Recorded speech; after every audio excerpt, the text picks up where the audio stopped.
and Jeremy, thank you so much for joining us today. Thank you for having us. Thank you for having us. Yeah, it's exciting. It's so interesting because I think the whole season, this is our last episode of this season, we've really been exploring the power of vulnerability and the fact that we all have these stories, right? All our lives are completely different, all our challenges are completely different. You know, I do believe you can never really understand because we've never walked in each other's shoes. That being said, life is just anything but linear, and I think we're not necessarily completely open about what that actually looks like, and the power of vulnerability when we take down those walls to actually talk much more honestly about our experiences, be that with physical health, mental health, grief, loss, and that connection that we create as a result. And the reason I'm so happy that you guys are here for the finale of this season is I feel like what you've created is the absolute epitome of that premise, this idea of community through vulnerability, of sharing and of showing people that they're never ever alone. So I wondered if you could introduce yourself and the concept of All on the Board. I mean, for anyone who's ever been to London or been on the tube, which is probably a very large proportion of our listeners, they will have seen your boards, or they've probably seen the memes go viral of those amazing quotes and poems that you share. But will you tell us a little bit about yourselves and what you do? You want to go for it? Or? Yeah, why not? So my name's Ian Redpath. I used to be a very good dancer, but not so much now. And myself and Jeremy, he's going to introduce himself. We both work for London Underground, and we started doing All on the Board in 2017.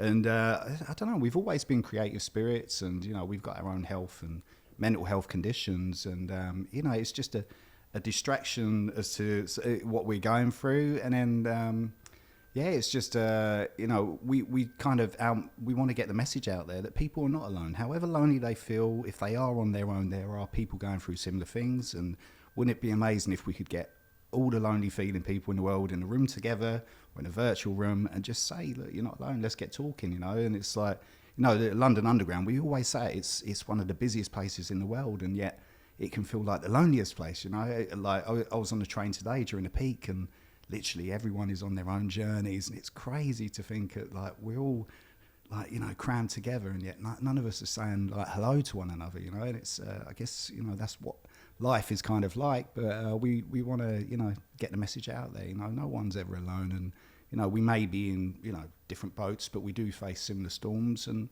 you know, let's get through it together, you know? Yeah, I mean, we're lucky that we work in a team on the Underground, not in All on the Board, it's just us on All on the Board, but for our day job on the Underground, we work in a team that allows us to work all over the network, which is why, even though there's only two of us, our boards pop up everywhere, because we'll be working a different place every day. And that gives us the opportunity to kind of like write different kinds of things for different places. Sometimes changing the name of a station just to make someone laugh, or sometimes writing about the event that they're going to just to extend it a little bit, you know, make it a bit more fun inside the journey that they're doing on the Underground. And we've just taken that opportunity, I think, to write things and just put the message out there and connect people, as you're saying. The communication thing's always been a big thing for us, because I think before this, as you say, we are creative spirits, but we've never had the outlet before now to kind of put our things out there. You know, it's all been inside us or on pieces of paper at our homes or whatever. And we came up with this idea one day in 2017. We were just working, and we thought, let's write a little silly poem about the event that was going on in the O2 that time. And then instantly people were taking selfies with it and smiling, and you could see straight away, oh wow, that worked. That actually did something. Because actually before that, there was just a board that was saying keep right on it, and it was filthy, and people were just ignoring it. They just walk wherever they want to walk. And just by putting a little poem on there that was a bit of fun, it changed the demeanor of people completely. You know, they're going to an event that they want to go to, but you could see that they were just trying to get there. It was functional, right? It was just getting there.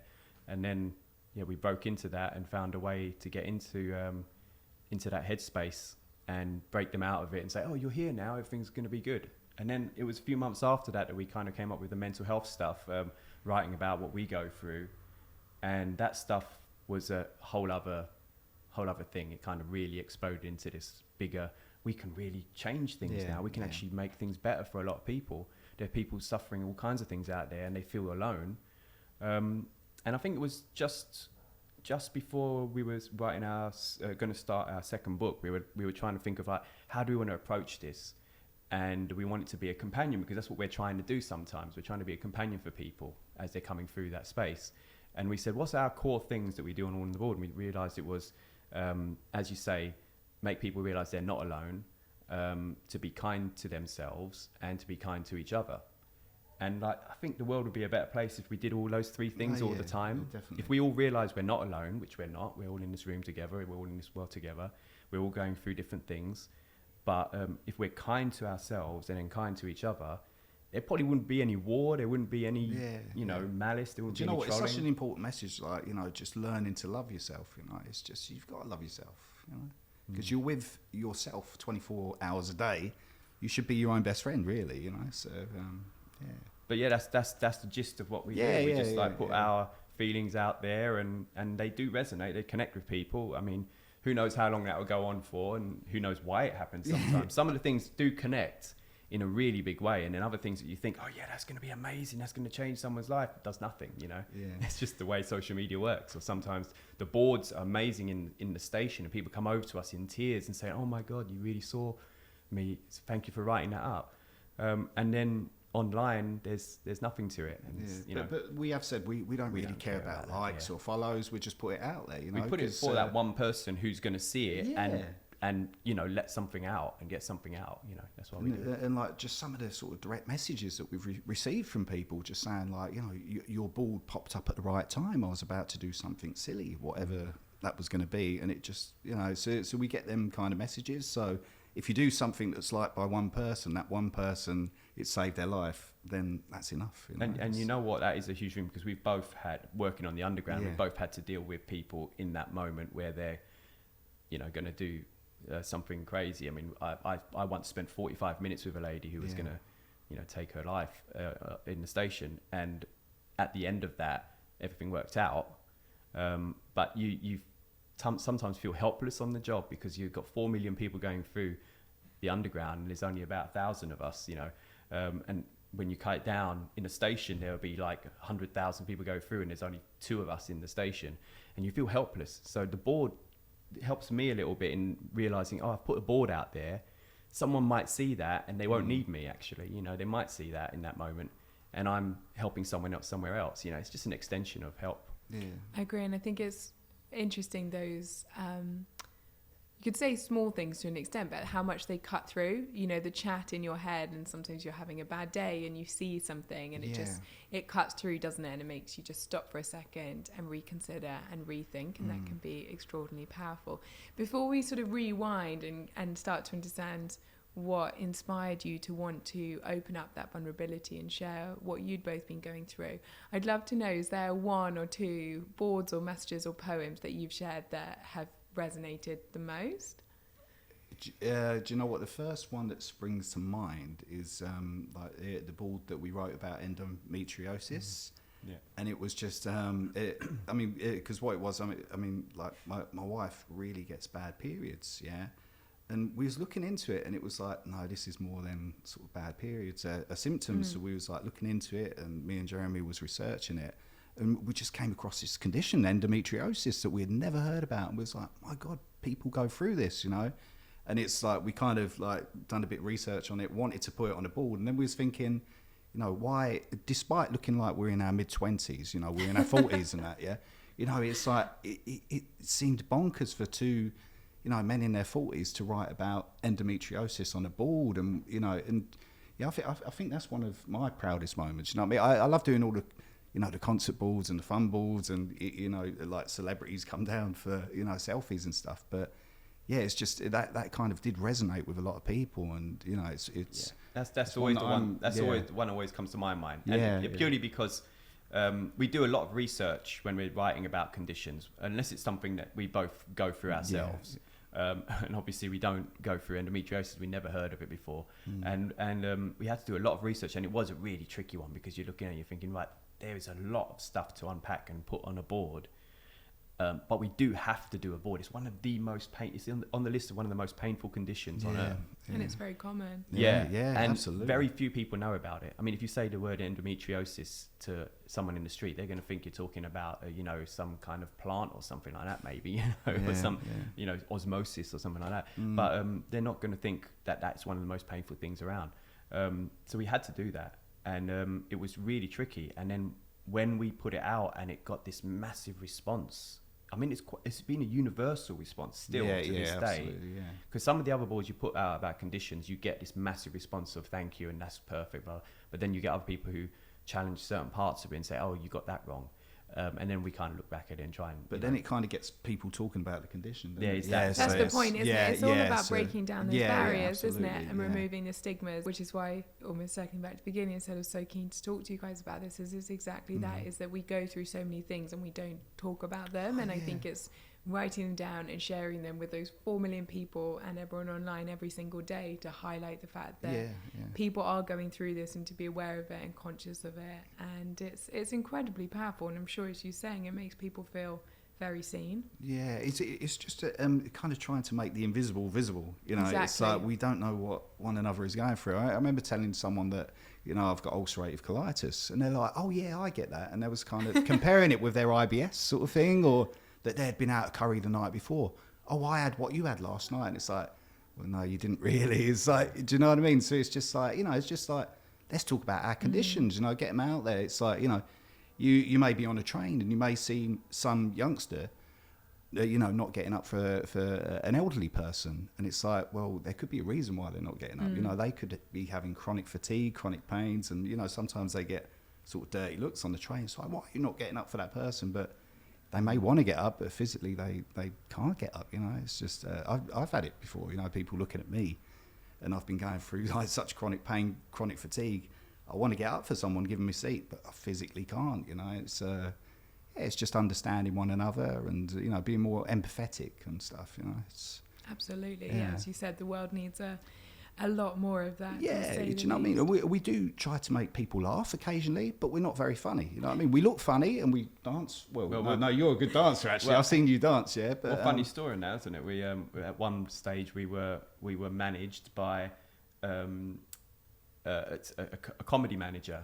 It was the first time when we kind of our social media kind of exploded, and we got this meeting. We had a comedy manager who wanted to manage us, and he wanted to put us on stage, possibly in the O2. And we were looking at each other when he said that. We were like, what, with a whiteboard behind us? And how's that do you know what? Are we allowed to mention names? I don't know. I don't know. Exactly. Can we mention names? It's not, sure. Yeah. I mean, we're all friends and that. Yeah. So Mickey Flanagan's manager wanted to manage us, and he was like, lads, I like how you get on, and I like your banter between one another.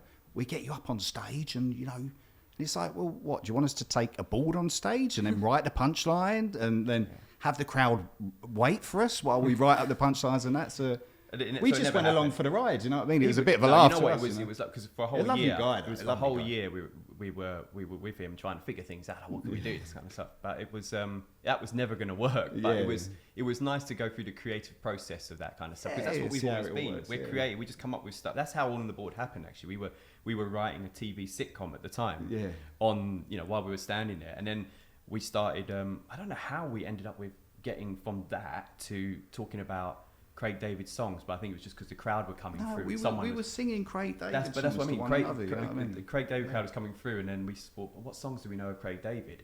And we started singing really badly some of his songs to each other, and we thought, oh, well, let's make a little poem out of it. It was a really short one, but it just, there you go. Because it was offering sort of directions to the O2, but kind of incorporating his songs as well. So you can imagine walking away to the O2, and it won't take 7 days to get there. Blah blah blah. But yeah, it was good. But people often ask us, how do we go from that to the mental health stuff that we've gone to, and it was just because it was just a natural process for us. We're just writing about what we like and the things that make us tick, and we just came up with that at that time, and then we started realizing, why don't we write something a bit more personal, and for people to be honest with one another, I mean, it's because a lot of people kind of look at these perceived perfect photos of people online.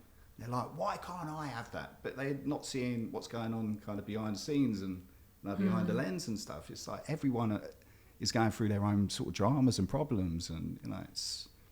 And were you both always open and comfortable talking about it? Because I think having a bit of research on the both of you, it seems like you've both gone through some real challenges, both with your mental health and your physical health.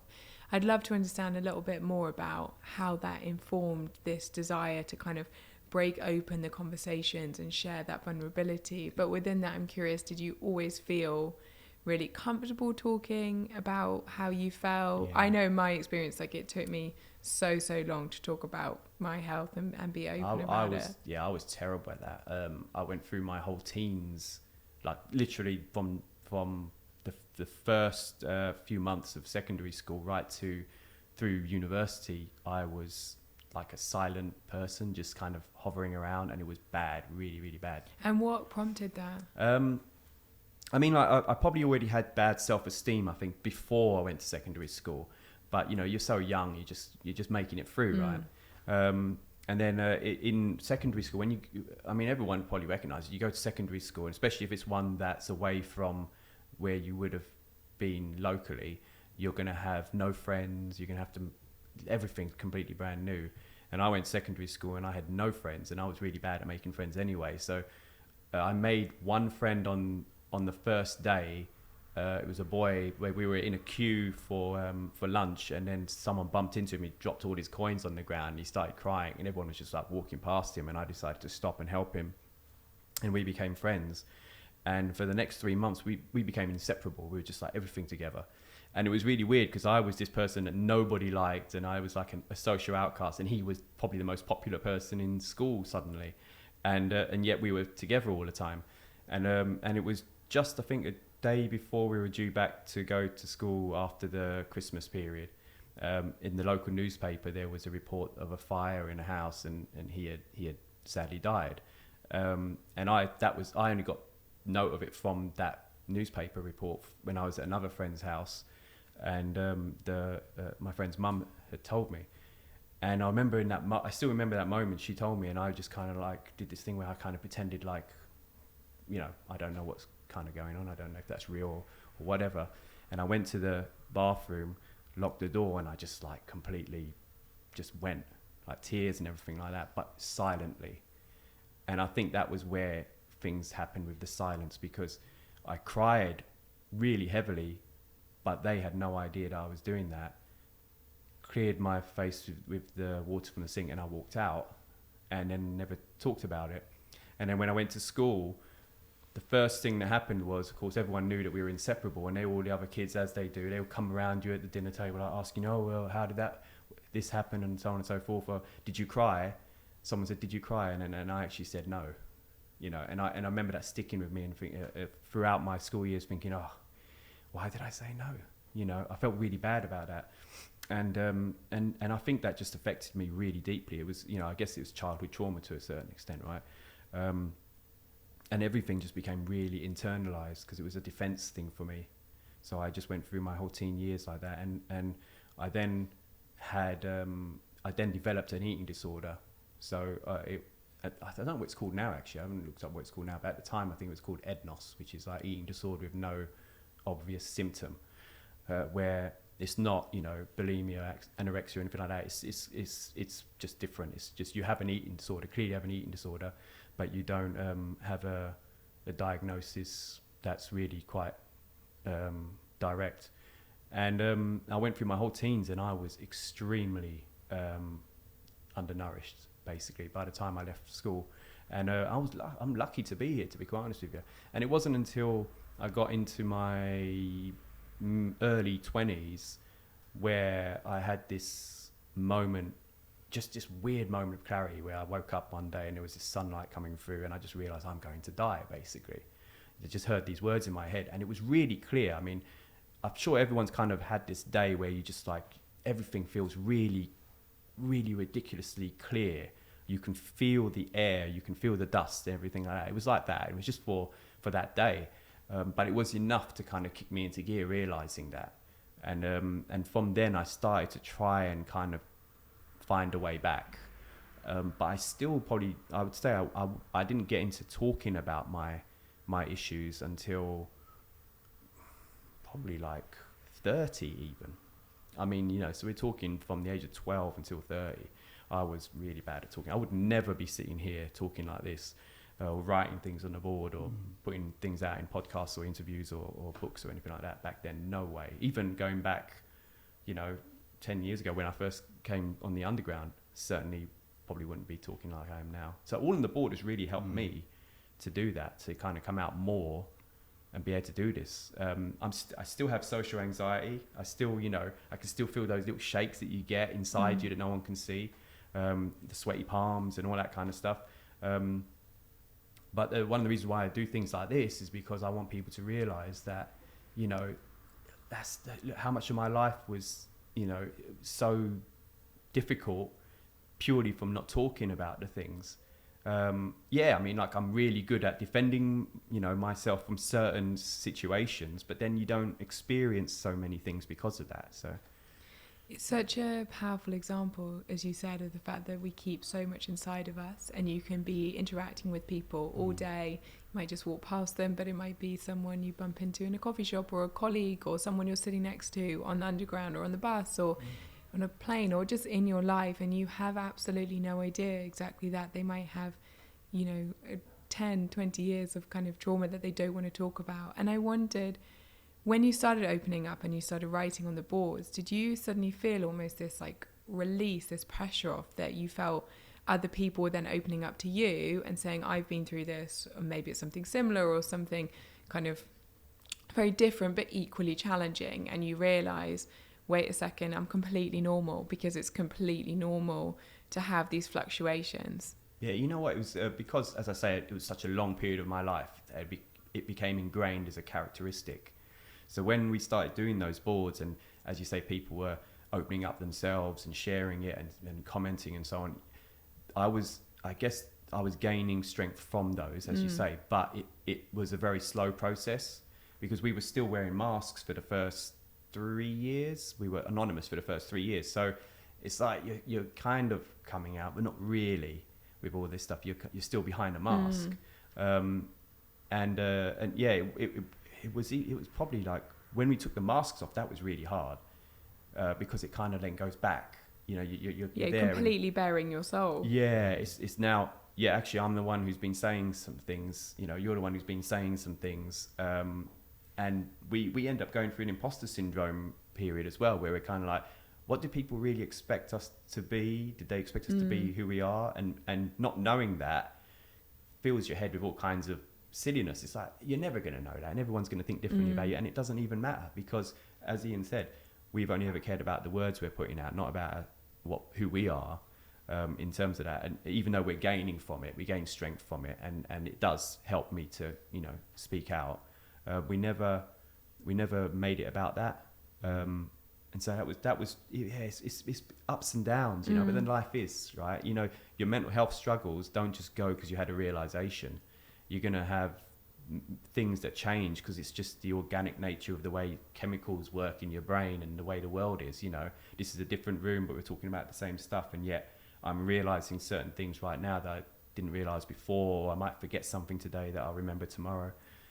It's just one of those things. But you have to figure out, you have to come up with tools that kind of help you to navigate those tough parts to get to the good parts, you know. Yeah, definitely. Do you know, it's just getting it out there, the importance of talking, you know what I mean? It's just, I used to have problems sort of expressing how I felt, and I'd write it down on a page. And that was a way of getting my feelings and emotions out there. And I remember showing someone, they was like, oh, this is a bit dark, isn't it? But it was kind of like, it was therapy for me. It was just getting all my negative thoughts and feelings on a page.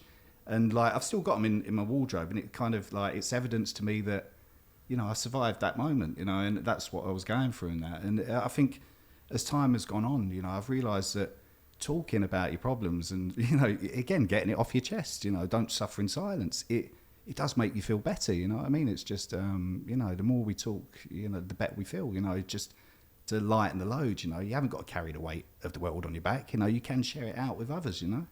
And did you have a moment with each other? I don't know I don't think I've read about this. Like when you first met each other, were you kind of honest about everything you were going through, or did that build up and then you suddenly had I think this? it built up, didn't it? It built up, but the funniest thing is the very first time he doesn't remember the very first time we met. It was actually we were on a duty, and I remember it being a really hard shift, and I was with some of our colleagues from our team, and then he come walking past. And I was like, oh, who's that? I ain't seen that person here all shift. And they're like, oh, that's Ian. He works in the SRT as well. And I was like, well, where's he been all this time? I thought he was a skyver. I thought like he's taking the mic. You know? I was like, what? What's that about? Why? Where's he been? We've been like slugging it off here all this time. So I was doing my makeup. And no, he was actually helping out. He was actually doing the job in another part of the station. And then our manager put us together because she said that everyone keeps talking about how we're both creative and coming up with bonkers things and all that on the gate lines. We should do something together. And she started putting us in shifts together, and we were just standing around talking like this and coming up with ideas. We came up with all kinds of ideas, some crazy stuff. And then, I think... Do you know we what were just I was thinking? in the middle of And it bad, Ella, yeah? He remembers the first time that he met me, but I don't remember the first time I met him. That's very normal. You wouldn't remember that because like you literally he was doing the job. But I think I was on my way to the toilet, you was telling me. You were, yeah. And I was like quickly high and by, weren't it? Because, I had a bit of... But I mean, I can't remember when I finally found out about your condition. Or I think we just literally just told each other. just like open it up about it. I think we just realised that we're both very similar in how we see the world, like in terms of that kind of caring for people and caring about others around us.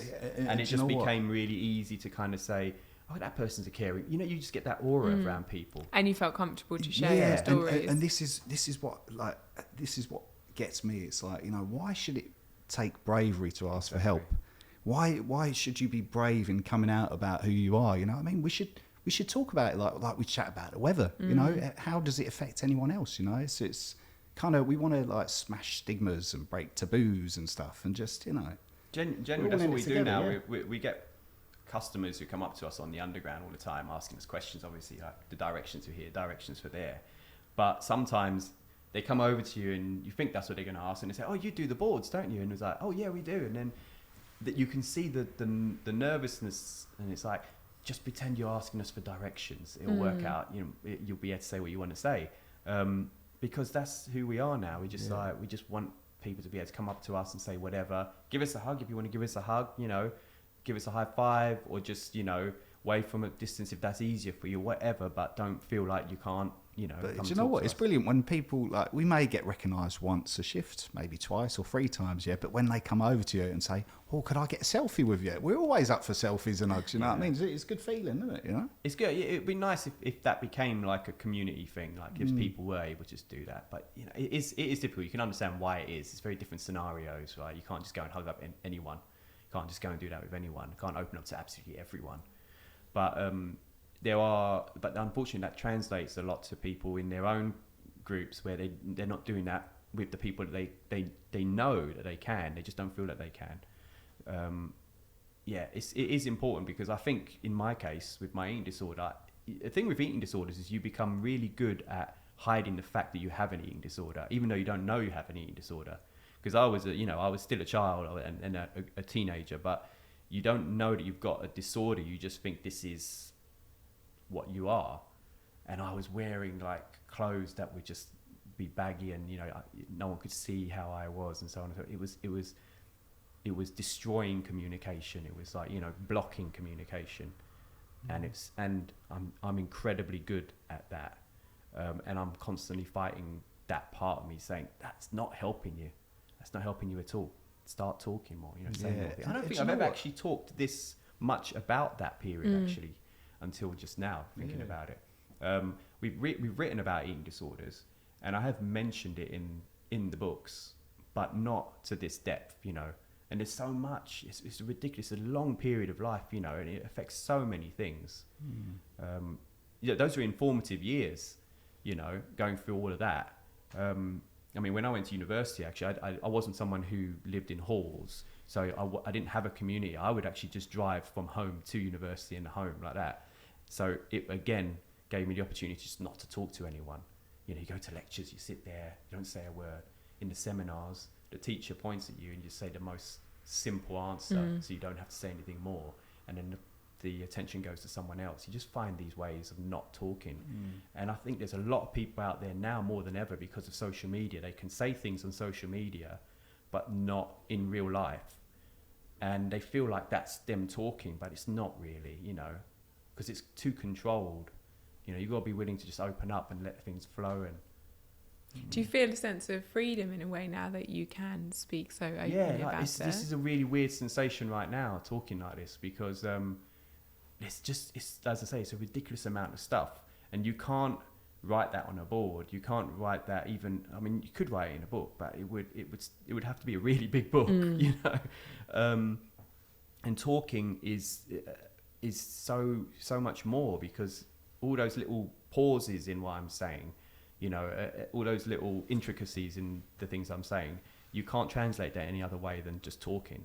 I mean, that's why we can talk. That's why we've got voices. I know. I always think of it as a really interesting experience. If anyone's listening, say they're on the tube or the bus, or maybe they're in their office surrounded by a group of people, if everyone just sort of stopped and then like actually offloaded, you know, what was going on. You know, when people are like, how are you? And sometimes you're like, I'm great. And you really are great. Yeah. And sometimes you're like, I'm actually really having a bad day. Yeah. You know, this happened, that's happened. I'm worried about this. I'm worried about that. You know, big stuff, small stuff. But we're all like, yeah, good. Fine. And I would love this moment if like the whole world stopped and everyone just was completely honest about what was in their brain, what they were thinking, what they were feeling. And obviously, as I said, you'd have an absolute split where some people genuinely are feeling really, really great. Yeah. But probably a lot of people are worrying about a lot of things. And I wondered if everyone said it out loud at the same time, how many people would say the exact same thing as each other. That would be fantastic. You know what I mean? Because, like, you know, we all kind of asked each other out of politeness, I guess, like, oh, how are you doing? Yeah.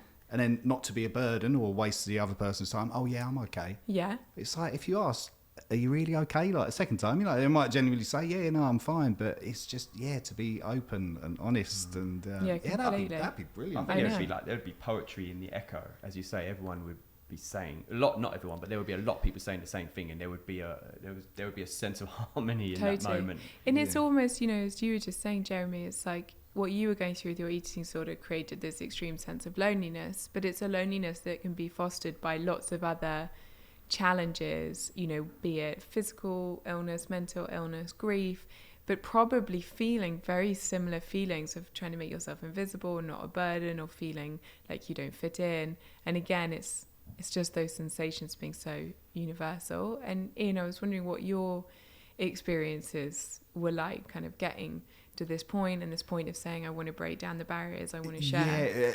Do you know what? It's just like over time. It's you know, it's like I used to be a train driver. I had a young girl jump in front of my train. It completely messed me up, and you know, I was scared of the dark for about a year. I couldn't have the lights off. You know, every time I shut my eyes, I'd because what happened? It's like our eyes met just as the train hit her, and she smiled.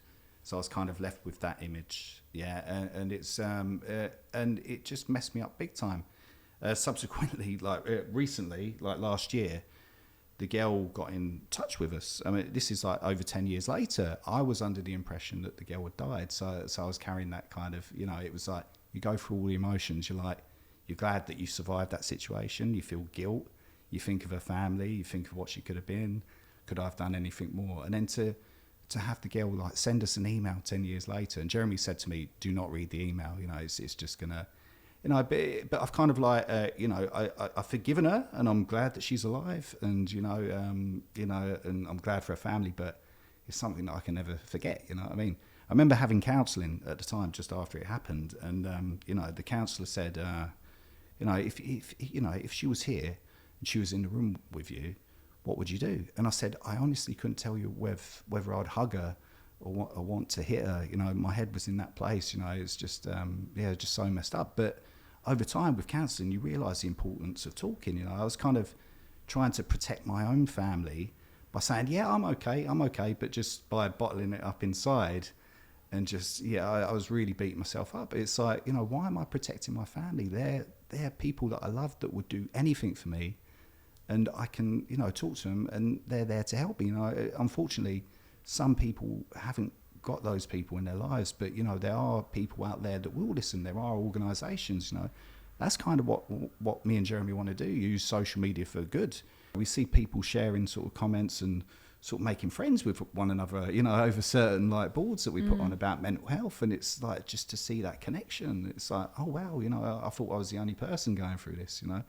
So I think it like, you know, since my late teenage years, you know, having anxiety attacks, and you know, I've just realised the importance of talking and to getting it out there. And you know, Ella, if I said to you know, I go through this, and you might say, well, I go through that too, and then we could know that we're not alone, and you know, you could share your techniques on how you know, deal with yours, and I could share mine. You know, it's just important. Talking is so important. You know, it really is. However you do it, you know, by putting how you feel on social media, or you know, I remember I think it was last year. It was you know, Jeremy's talking about his eating disorder. I've had this sort of problem for 7 years. It's like a fear of choking, and it affects me sort of like, you know, if I go out to restaurants, you know, I'm kind of like hiding the food and just constantly worried about choking on food, and it's affected my diet so much. And I was sitting at the kitchen table, my wife was on the sofa, and I just had food dribbling out the side of my mouth like a baby, and like I was making all these gargling noises, and I'm like, I'm so fed up with this. So I just wrote down on a piece of paper, I'm going through this, is anyone else going through a similar thing? And it kind of went viral. You know, we put it up on social media. It wasn't a board or anything. It was just me not asking for help, but just saying if anyone else has, you know, something similar going on, you know. And subsequently I ended up on This Morning sort of with the Speakmans, and they were talking me through it. And you know, it was something that they could never cure overnight, but it was just nice to know that I wasn't alone. And it has improved. I can now go out to restaurants, like, you know, social occasions, you know. And I've just realised it's like, because I was like, literally, if we was all eating food, I'd be the last to finish, but I wouldn't finish it, and my food would go cold, and you couldn't eat it at all. And I was always like hiding food under napkins. But now I just order smaller portions and just realise, you know, when I've had enough, I've had enough. I haven't got to beat myself up about it. It's just nice being with other people, you know. It's talk. You know. Yeah. Did you feel you were living in a kind of cloud of fear in some ways? Yeah, big time. Yeah, big time. Yeah. And it's just, you know, it's kind of like I was always trying to protect other people, but just like by saying I'm okay, you know. It's like, you know, putting a brave face on things. But why put a brave face on things? You know, it's just. And did you think this is something, just I found that in my own life, because that's what I did for a really long time. Yeah. Or just like draw away from people and just give them like a very surface level, like, yeah, fine. Yeah. You know, even with people I was very, very close with, that actually it's like really counterproductive. And it took me a long time to understand that and change, because it's incredibly difficult. But actually you're trying to protect people, but in a way you're not, because you're sort of pushing them away, and you're not therefore really helping them or yourself to a degree. Absolutely. And they can see it. They can see what you're going through, but they can't really, you know, they want to do everything they can to help, and you know, yeah. And did you both, or either of you, have a moment where you kind of had that internal dialogue of thinking, okay, I've been living like this for however long, and to your point there of almost like writing it down and putting it out there, but saying, I don't want to live like this anymore, I need to ask for help, and that kind of being stage one, and almost like privately asking for help, and then stage two being like, and now actually I want to break down the barriers so that anyone else that doesn't have to feel the same way. Well, for me, it's like a process over time. It's like sort of receiving counselling, and just you know, and I realised, you know, I was obsessively, like I started obsessively talking to people how I was feeling and the incidents that had happened, to the point where I got to the point where, you know what, I don't want to talk about this anymore. I'm boring myself. And then I kind of realised it was kind of like, you know, I think I'm getting there, you know. Yeah, for me, it was like going back through that period with my eating disorder. It was I had that moment of clarity, but I don't think that came just out of the blue. I think it was building up to that in a similar way to you. Like I talk to myself a lot, almost like a third person interview in my head. Sometimes you're walking along, like you're talking, you're like, I sound like I'm talking like in an interview in my head. And I was already going through all that stuff and talking about how inadequate I am and how much of a failure I am and all these really negative things all the time. That so many of us say to ourselves. And it was constant. And it was during that period. And because I was at university, I was going back and forth, not really talking to anyone. I only had myself to talk to. But then I kind of like started to get bored, like you say. You start to get bored of the negative stuff. And I don't know what it is. I must have had some kind of strength in me. And I think that was when I realized there is some strength in me somewhere, because I'm still here. Despite all that negative stuff, I'm still here. So what is that? And then I started thinking about the things that I do enjoy. And I enjoy watching movies and writing stories and all these kind of things. And at that time, I was actually watching the TV show Buffy the Vampire Slayer, and I became obsessed with it. It was like the greatest thing ever. And the character of Buffy was just like this amazing hero who, despite all of this stuff, and obviously doing it all in secret, she's still there and she's still fighting for the whole world, kind of thing. I'm like, oh, there's a bit of that going on in me as well. So I connected with that. And I think it was during that period as I was watching, it was just after that kind of thought process, I woke up that day and I had this kind of like, I guess, epiphany that I'm going to die. I need to stop this. And I did go to the doctor. And of course, the first thing the doctor did was diagnose me with depression and an eating disorder and said, right, here's tablets, take these tablets. And I was like, so medication, right? So you start taking a medication, and after about a week or so, it started making me nauseous. And that's the one thing that I hate the most out of everything, is feeling nauseous. It's just like, I can deal with most other kind of things, but nausea, no, thank you. And I just literally binned them. And I said, right, I don't like that, but that I obviously need something, because the doctor said I need something and I need something. So what else can I do? So I just found my own solution, which was to start binge eating. Weird thing to say as a solution, but when you were that like on the verge of, I was completely undernourished. I started to binge eat in secret to try and help myself in that way. And it was literally one bite a day, and that became my thing. One bite more a day of a really bad pizza in a local place that I knew was always open.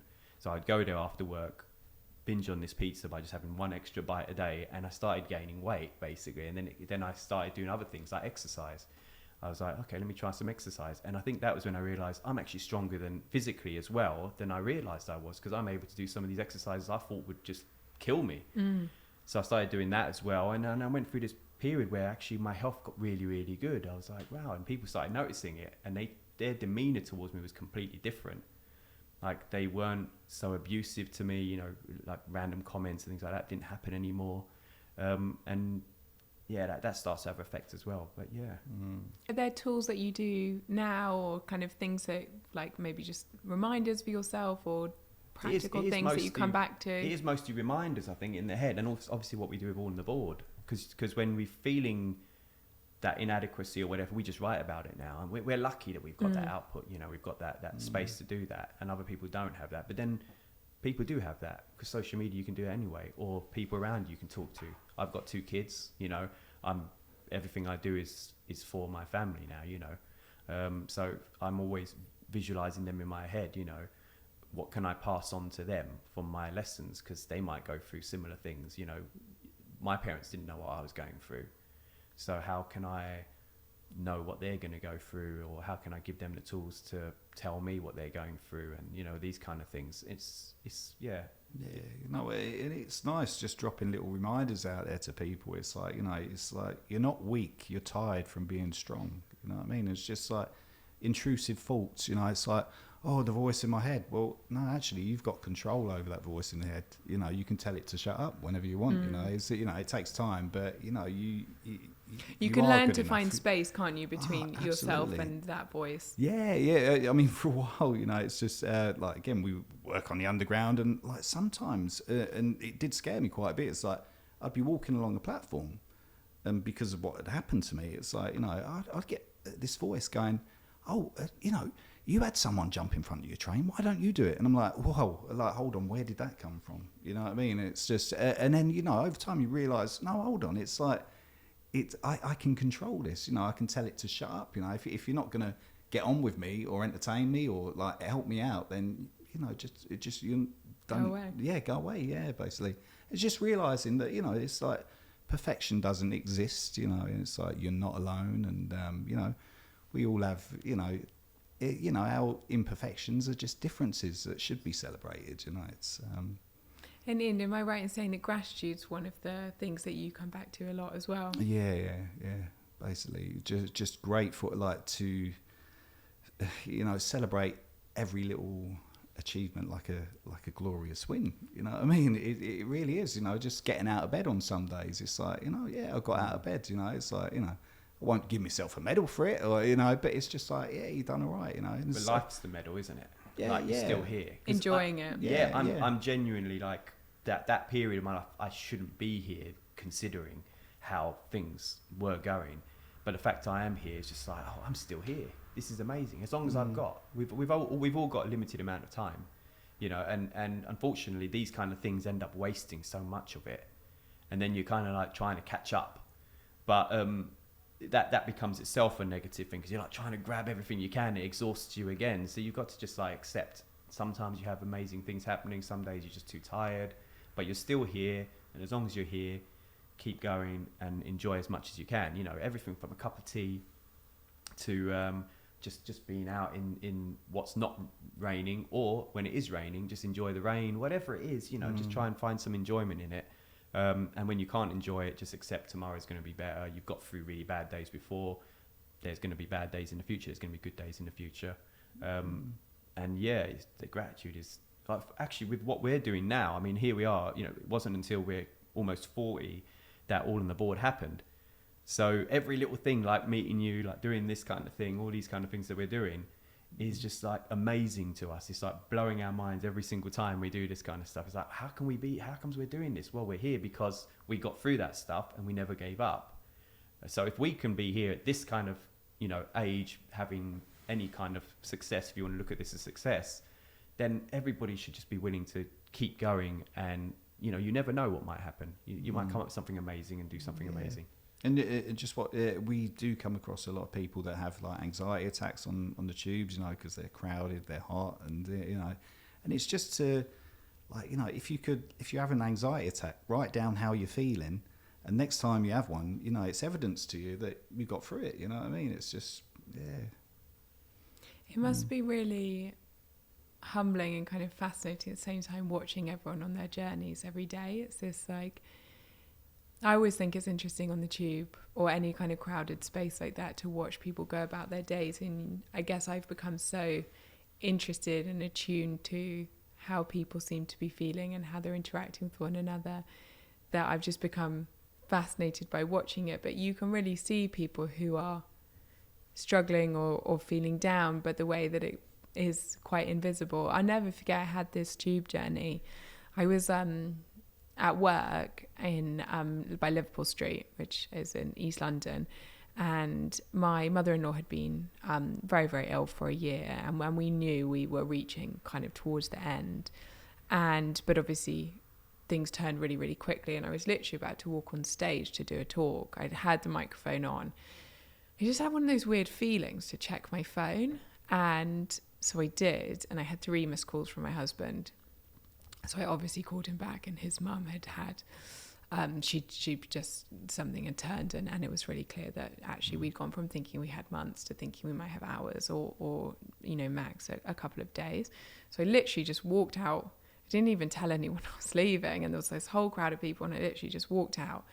And it's that strange thing, exactly as we were talking about earlier, where you're completely numb, you're like in this busy, crowded, like events, it's like 10,000 people in the space, but you're completely alone in it. And I walked to the tube, and I got on the tube, and when I sat down on the tube, and it was the middle of the day, so it was relatively quiet, and I just had this complete breakdown, and it was absolutely hysterical. And I was going all the way across London to West London, where my mum was going to pick me up and drive me down, because my husband was already with his family, and they don't live in London. I cried the whole way, and no one spoke to me. And it's one of those, you have those experiences, and I don't say this as like sure everyone on the tube that day was so nice. I don't say it as a criticism, but it was one of those just those moments that stick with you where you think, this is so weird. Yeah. The world's got to change. Like, there's something wrong with this. Like, as in I was, you know, young in my 20s, and I was there, and, you know, I was like dressed for work. So I clearly needed help. And no one even looked at me. It was, anyway, and it always struck me as this fascinating thing of everyone going through things, but we're so scared to say the wrong thing that we don't say anything. And I think what you guys are doing of putting yourselves out there and always saying something and letting people see that every day when they're on their way to work, having those moments, it's just amazing. Do you know what? I just want to say, if these microphones weren't in the way, I'd have come over and given you a hug. Yeah, because just but yeah, you're right. It's like, it is weird. It's that we've got all these tools now to communicate with, you know, social media and that, and yet we are kind of like in our own little cocoons, and it just seems the art of conversation is kind of like disappeared. You know, I think we should have, well, no, why one day a year, but it should be, you know, they should put up posters where, you know, on your tube journey, you've got to say hello to at least 10 people before you get to your destination. You know, I mean, how crazy would that be? But it would be nice, you know, or you've got to hug 3 people if you want to before you get to your destination. You know, it's just, it's mad. Just everyone on their own little journeys, and just, you know, it's just like, kind of like, you know, I was on the tube the other day, and it's just like, I think there was about 20 people on the carriage, you know, it wasn't during the peak. And I counted how many people were on their phones, and out of the 20 people, there was like 17 people on their phones, and it was like, yeah, you're kind of missing everything around you. Yeah. I kind of miss the days of newspapers and like elbows, like kind of nudging you and stuff, you know. You can't do that anymore. There's too many people packed in now to even get a newspaper out. But no, it's interesting you're saying that about your journey that time, because I'm currently off work because I'm grieving because my mum passed away at the end of January, and it's been really tough because it was really sudden, and I'm going to be going back to work in a couple of weeks' time. And it's been playing on my mind a little bit, like, because all our followers kind of know, and they're probably, you know, thinking when they see me, they're going to give me a hug, or they're not sure if they can, or whether they can say hello, or what to say. And I'm thinking in my head, well, I don't even know how I'm going to react. So we're all thinking, like, we don't know. So why not just do what is natural to you? You know, like, people want to come over and give me a hug, people want to come and say hi or wave in the distance or whatever, thumbs up, whatever. That's fine, you know, because I might well tear up or might cry, because that's how I do things. That's me in general. And I don't want people to feel like, oh, that's really awkward or bad because, you know, he's crying. Tears are just messages from the heart, right? That have to come out, and they come out in the way that they come out. So it's a weird thing that's been playing in my mind. Like, I'm going to cry. I definitely am going to cry at some point. And I don't want to weird anyone out and make them feel like, oh, they're the reason why I'm crying, or, you know, anything like that. And then you go through that whole, I'm trying to protect people from feeling bad about things or whatever like that again. It's like, well, no, not really. It's just the way it is.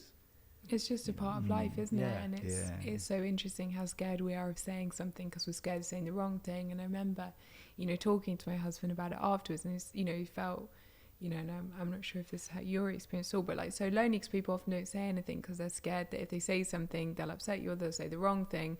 But as a result, you end up feeling really cut off because no one was, not that they don't want to talk about it, but as I said, it's the fear of saying the wrong thing that means people often say nothing.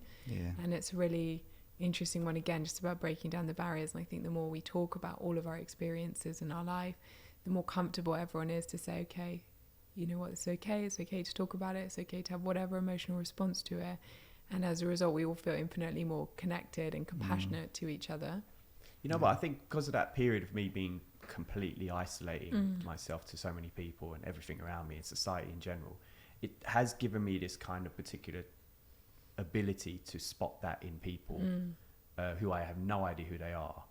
And I think that's probably like what happened when I was working on the tube that day, and the lady, it was incredibly busy. It was King's Cross Station, so you can imagine really busy. And it was literally just me and one other member of staff there. And funnily enough, talking about rule breaking and stuff like that, earlier on we were saying, I was breaking a rule on that duty that time because I was told to go to another part of the station. We should have left my colleague on their own. And it got incredibly busy, but I decided to stay with my colleague. Like, I disobeyed orders, basically.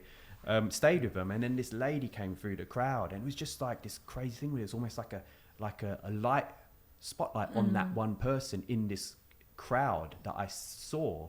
Like, oh, she doesn't seem right. Someone doesn't seem right. And I just asked her, are you okay? And she kind of stopped, I think just shocked by the fact that I spoke to her, and stared at me what seemed like forever, but it was literally just seconds, and just stared at me and said, no, actually, no, I'm not. And then, long story short, she eventually admitted that she was going to do something. And I had effectively, broke that thought process and stopped that happening by just saying, are you okay? And obviously, there's all the science that you don't say, are you okay? There's because it's a really easy one to just say yes to.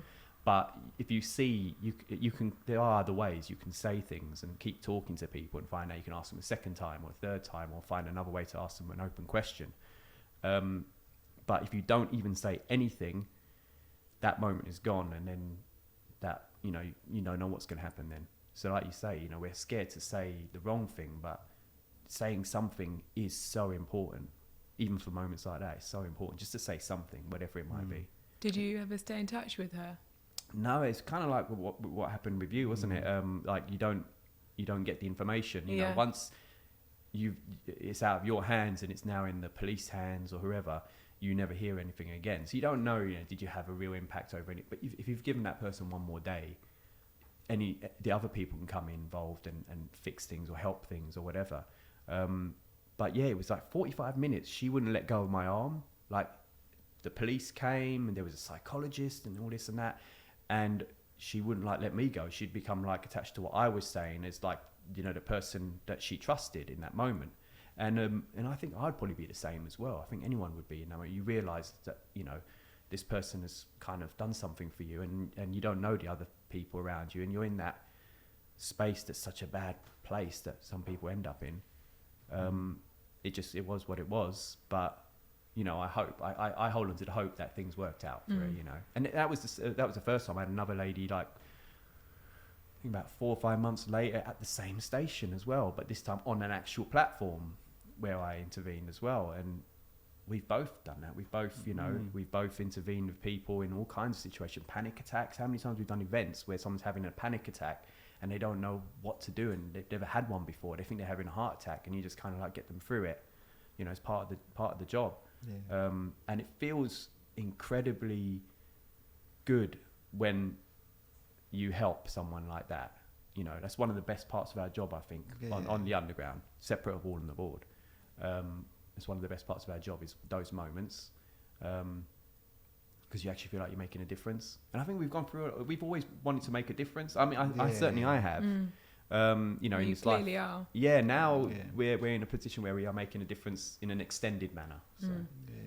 And just what we went through with the pandemic, just being told that we've got to keep apart. It's just, surely it should make us realise how much we really need each other. It's just I've never. What you was talking about gratitude. I'm so grateful to be able to hug people again. To be able to to hug my family and my loved ones. I remember sort of beating up with my mum sort of during the pandemic, and she had bought this. She looked like a 5-foot condom. She had bought this Mac where she was able to hug me. Oh my God, I saw those on the internet. I didn't know anyone actually had one. No, she did. Yeah, and it was the strangest thing. So we kind of met in a car park, kept our distance. We kind of run together for about 10 seconds. She told me how long I could hug her for with this 5-foot condom on or whatever it was. And just being able to hug each other. And, and that should have taught us how much we need each other, just being isolated in our own homes. It's just, I do appreciate people a lot more since that happened. This is probably quite a hard question, but if you've learnt one thing from starting to share your experiences and writing these messages of hope and understanding and they're making people feel seen and understood, or giving them that optimism and pause for thought, what do you think that one learning might be? I don't know about you. It's just I realise that it's a big world, and however lonely I feel, I know that I'm not alone. And you just see other people saying the same thing. You know, it's just we're not alone. You know, we should be all in it together. You know, no matter our circumstances. You know, it's just that we go through similar things. We have similar conditions, and just we do need each other. You know, it's we go through good days, bad days, but we have days, and we just should be there for each other. You know. I think also that we're all stronger than we realise, because big time. There's some people who send us messages and say, oh, you sent at the right time, thank you so much. If it wasn't for you, I wouldn't be here. It's like, well, we're your cheerleader, but you're the one who's been taking the weight, and you're the one who's got you here to read the message in the first place and take the message in, because, you know, it's all perspective. They could read the message. Some people do read the message and say, oh, that's a load of nonsense. And the other person reads it and says, oh my God, that's a perfect message. It's like, it's the same words. You're just both reading it a different way, and it's impacting you differently. If you want to choose that it's the wrong words, then you're going to see it's the wrong words, and then it's not for you, but you're still here. Something's getting you through here. And the other person finds something in there and it's getting through, but it's you're both getting through because of who you are, and so many things you have no idea of in your past and happening to you right now. And everyone has a strength. That's why you're still here. Sometimes things get too much, you know, and then unfortunately it doesn't happen. But sometimes you get into a ridiculously stressful, dark space, and yet you get through it, and you've got through it because of you know. Yeah. And just to cut in, just the importance of kindness. Honestly, really, you know, it is so important to be kind to one another. You know what I mean? It's just, you know, it's like being kind to someone. It gives you a good feeling. They're obviously getting a good feeling because, you know, and then it's just the whole sort of passing it on effect. You know, it's just, you know, we don't know what one another is going through, so just be kind. Use social media for good. You know when you can have banter and stuff like that, but just use it for good. You know, we should be building each other up, not breaking each other down. You know, exactly that. Be kind to yourself, kind to others, and know that you're not alone. And literally everything will be wonderful to live amongst. Really, I love that. Thank you both so much, and thank you for sharing so honestly. Honestly, it makes. I don't think you can underestimate what a huge difference it makes to people's lives. No, thank you. So I hope everyone listening has really felt that. But I feel so grateful for both of your time today. Thank you thank you for having us. Thank you so much.